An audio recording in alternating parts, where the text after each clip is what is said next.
अस्सलाम वालेकुम जी। अज का करने व्लॉग शुरू। तो अज का छोटा जिहा मिनी व्लॉग है। जेडे पिंड के मुंडे खेडन डे ने, साडे पिंड टूरनामेंट शुरू होया। यह चेक कर लो, मुंडे खेडन डे ने पूरे भारां दे नाल, टीम लगी खेडन। तो बदल भी अज फुल ही लैवल किस्म का बने हैं। तो मैं बदल भी विखाना वा। पहला मुंडियां दा मैच वेखो तुसीं। साडे पिंड दे बंदे बैठे ने जी मैच देखने वास्ते।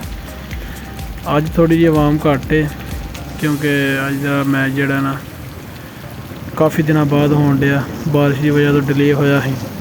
तो अज किना मैच जोड़ा शुरू होया।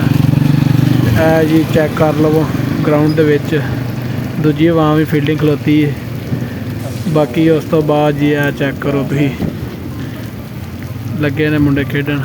ते आई जी बॉल ते अच्छी शॉट लैग की जानब। ये जी अपना इन्ना शुगर मेला लाया मुंडिया ने बड़ा जी लैवल का। तो उस तो बाद चेक करो बदल बन के आ गया फुल। ते मैच लगता डिले हो जाना क्योंकि हवा भी काफ़ी तेज़ चलन लग पई है। जी आप तो चले वापस हुण। आ ला ली असां चाबी क्योंकि बारिश दियां कड़ियां पैन लग पईयां ने। मैच वाले का पता नहीं। लो जी असी कना दा उत्थों तो ही आ गए हाँ। तो शाम हो गई। चेक करो तुसीं फुल ही जोड़ा लैवल का बदल बने तो बारिश आउण डई है लैवल किस्म की। हल्का हल्का ठंडा है मौसम आया है। उस तो बाद चेक कर लो साडा पिंड।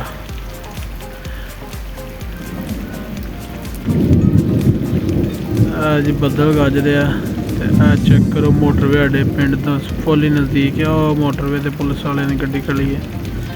चेक कर लो ओहो मोटरवे भी।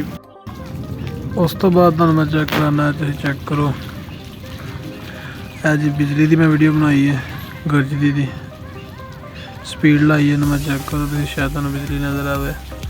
तो बिजली तुसीं इंजॉय करो, वेखो तुसीं। ते जान तो पहला चैनल नूं सबसक्राइब ते वीडियो लाइक जरूर कर छड़ियो जे। तो इंशाअल्लाह मिलांगे कल। ओके जी, अल्लाह हाफिज़।